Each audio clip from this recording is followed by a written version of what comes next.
हरे कृष्णा। सभी भक्तों को मेरा दंडवत प्रणाम।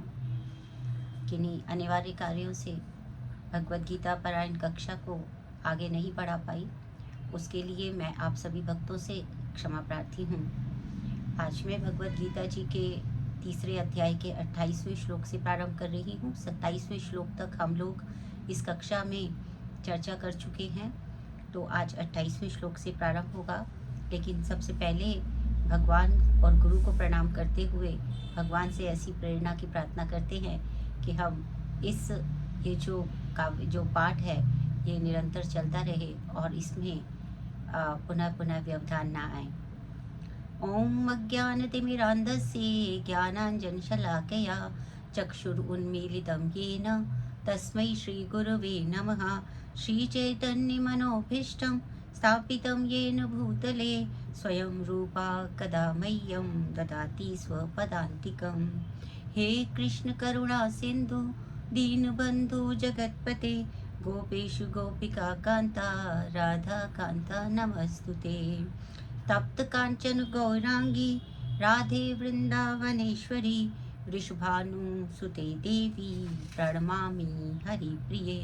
वाञ्छाकल्पतरुभ्यश्च कृपा सिन्धुभ्येव च पतितानां पावनेभ्यो वैष्णवेभ्यो नमो नमः।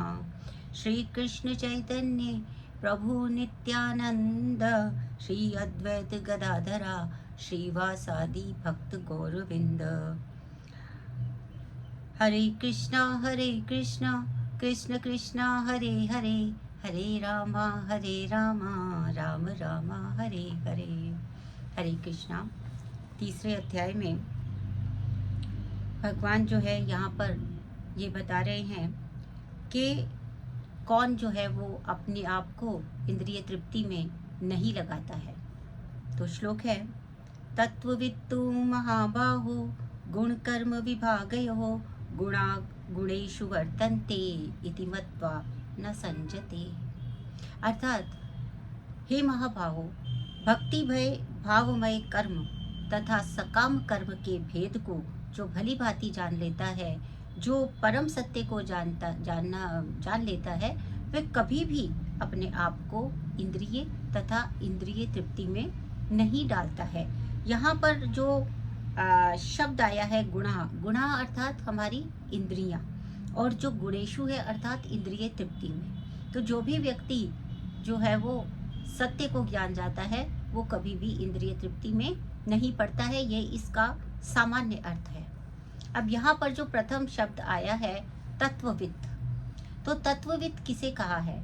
श्रीमद् भागवत के अनुसार जो तत्वविद है उसके अनुसार जो व्यक्ति परम सत्य को ब्रह्म, परमात्मा तथा श्री भगवान रूप में तीन भागों में विभिन्न रूपों में भली भांति जान लेता है, वह तत्वविद कहलाता है। क्योंकि वह अपने और परमात्मा के जो वास्तविक परमेश्वर के साथ जो उसका वास्तविक संबंध है उसको वो जानने वाला होता है, इसीलिए वो तत्वविद कहलाता है।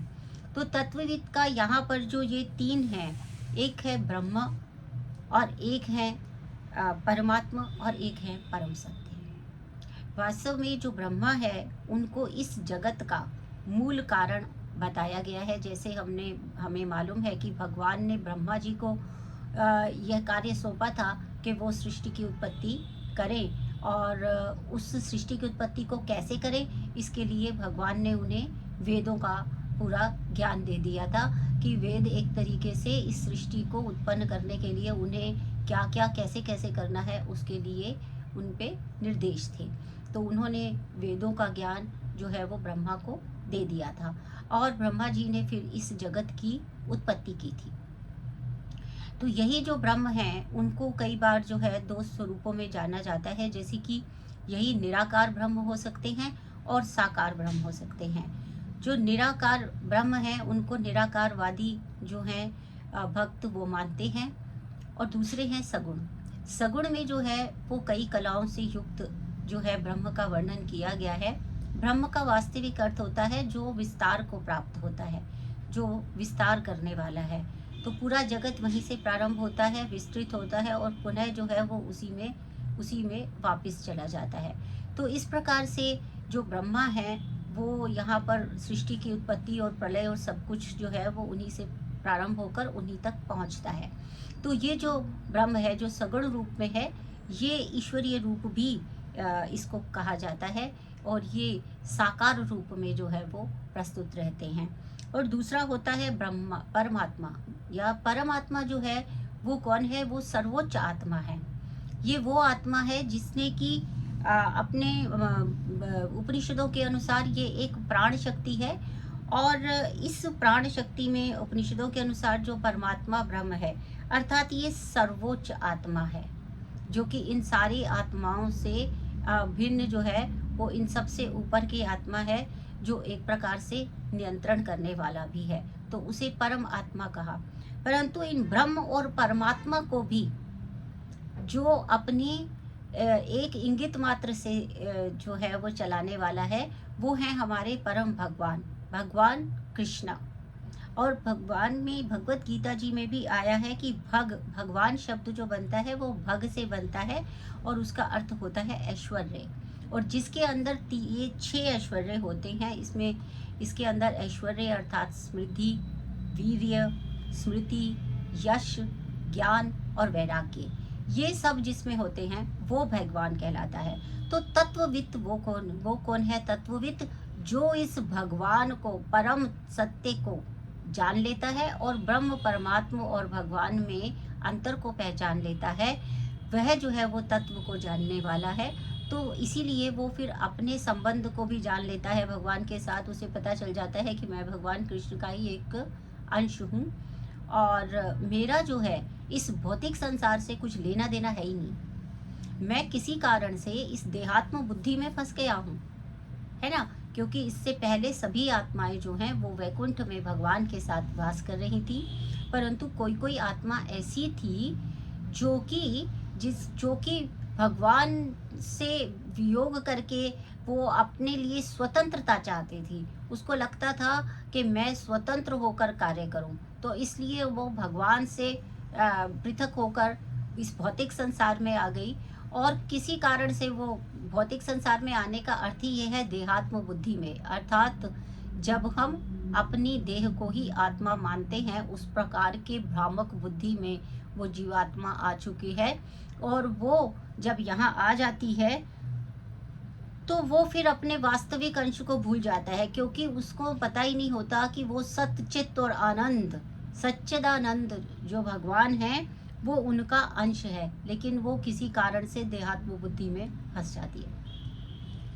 तो यदि जब उसको पता चल जाता है, जब उसको तत्वविदो महाबाहो गुण कर्म विभागयो, वो गुणों में और कर्म का विभाग जान लेती है। गुणों का विभाग जानने का अर्थ ये है कि ये जो भौतिक इंद्रिय तृप्ति है वो क्या है, और भगवान के साथ में आसक्ति है वो क्या है। 2 ही प्रकार की आसक्तियां हमारे में होती हैं, या तो हम इस संसार में आसक्ति में पड़े रहते हैं, या हम भगवान के साथ आसक्ति करते हैं। तो वो व्यक्ति जो है वो गुण को किस प्रकार से समझ लेता है, ये जो इंद्रियां हैं इनको वास्तव में लगाना कहाँ है ना, गुण कर्म विभागयो, यानी कि गुण को कैसे लगाना है। इंद्रिय को इंद्रिय तृप्ति में लगाना तो है, लेकिन वो इंद्रिय तृप्ति कैसी होनी चाहिए? क्या वो भौतिक संसार की भौतिक वस्तुओं को ग्रहण करने वाली इंद्रिय तृप्ति है, अथवा वो इंद्रिय तृप्ति है जो भगवान के लिए इंद्रिय तृप्ति की जाती है, जो भगवान की इंद्रियों को प्रसन्न करती है, जो भगवान के स्मरण में रहती है, वो जो है वो वाली इंद्रिय तृप्ति कौन सी है। तो इसलिए गुण और कर्म का विभाग। अब कर्म का विभाग क्या है कि कर्म 2 प्रकार के होते हैं, हम जानते हैं। एक होते हैं सकाम कर्म और एक होते हैं निष्काम कर्म। तो सकाम कर्म क्या होते हैं कि जब हम यहाँ भौतिक संसार में बैठे हुए, हमें जो है हर एक कर्म का हमें फल की चिंता होती है कि हमें इसका ये फल मिलेगा। यहाँ तक कि हम जो यज्ञ करते हैं वो भी सकाम हो सकते हैं। हम यज्ञ करते हैं, पुत्रेष्टि यज्ञ करते हैं कि पुत्र की प्राप्ति हो।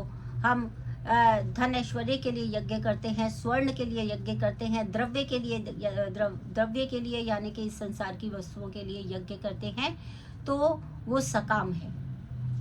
और दूसरा कर्म जो है वो निष्काम कर्म है, जिसमें कि कुछ नहीं चाहिए, कुछ भी नहीं चाहिए। जो भगवान का भक्त है वो कहता है कि मुझे मुक्ति भी नहीं चाहिए, मुझे क्या चाहिए? भगवान के श्री चरणों की सेवा चाहिए, क्योंकि शाश्वत रूप से मैं भगवान का अंश हूँ और भगवान का नित्य सेवक हूँ। इसलिए मुझे केवल क्या चाहिए, केवल भगवान के श्री चरणों की सेवा चाहिए। भगवान के वैकुंठ में मैं भगवान की सेवा कर सकूं, केवल मुझे यही चाहिए। तो ये क्या है, ये निष्काम है, इसमें कोई भी किसी भी प्रकार की कामना नहीं है, केवल विशुद्ध भक्ति है। आप भी देखेंगे ना, इस संसार में ऐसा होता है कि एक व्यक्ति है जो हम बोलते हैं ना, अक्सर हम बोलते हैं कि जब काम पड़ता है तभी मेरे पास आता है, और जब काम निकल जाता है तो ये पहचानता भी नहीं है ना। तो यही हम भगवान के साथ भी कर रहे हैं। जो हमें संसार से एक प्रकार का उलाहना है कि भाई यहाँ पे तो सारे स्वार्थी लोग हैं, ये काम पे के समय आते हैं, काम निकल जाता है तो चले जाते हैं, और काम होता है तो आके मीठी मीठी बातें करते हैं। तो यही जो है, जो हमें अच्छा नहीं लगता, वही हम भगवान के साथ कर रहे हैं कि जब हमारे को कोई काम होता है, जब हमको लगता है कि हमारा ये काम नहीं हो रहा है और हमारे को ये चाहिए और ये हमें मिल नहीं रहा है, तो हम क्या करते हैं, हम भगवान के पास जाते हैं, बहुत सारी प्रार्थनाएं करते हैं, पूजा करते हैं, कर्म कांड करते हैं, अनेकों प्रकार से भगवान को प्रसन्न करने का प्रयास करते हैं, और जैसे ही वो काम, हमारा एक कामना पूरी हो जाती है, हम फिर से भूल जाते हैं, है ना। तो भगवान ये कह रहा है कि ये तो ठीक है कि मैं आर्त का भी और जिज्ञासु का भी और ज्ञानी का भी, जो जिस भावना से आता है मैं उसी भावना में उसको प्राप्त होता हूँ, ये सत्य है। किंतु जो निष्काम भाव से जाता है वो वास्तव में भगवत धाम को प्राप्त करता है। तो इसलिए जो ज्ञानी होता है वही भगवान को सबसे अच्छा लगता है। और वो कौन सा ज्ञान है, वो ज्ञान यही है सबसे बड़ा कि मैं शरीर नहीं आत्मा हूँ, और मैं भगवान का शाश्वत अंश भी हूँ और भगवान का शाश्वत दास भी हूँ। ये उसको पता चल जाता है। तो वो सारे कार्य जो है वो अपने आप को वो कृष्ण भावना अमृत में लगाता है। अब कृष्ण भावना अमृत जो है वो वास्तव में 4 सिद्धांत है। एक ये है कि वो सदैव जो है वो कृष्ण का स्मरण करता है। दूसरा क्या है कि वो कृष्ण की पूजा करता है। तीसरा क्या है कि वो भक्त है भगवान की ही, मतलब केवल भगवान कृष्ण की वो क्या करता है, भक्ति करता है। और चौथा है कि वो भगवान को ही सदैव प्रणाम करता रहता है। तो ये जो 4 वस्तुएं हैं, भगवान का स्मरण, भगवान की पूजा, भगवान की भक्ति, भगवान को प्रणाम, ये चारों जो करता है वही कृष्ण भावना अमृत में चला गया है, ऐसा कहलाता है।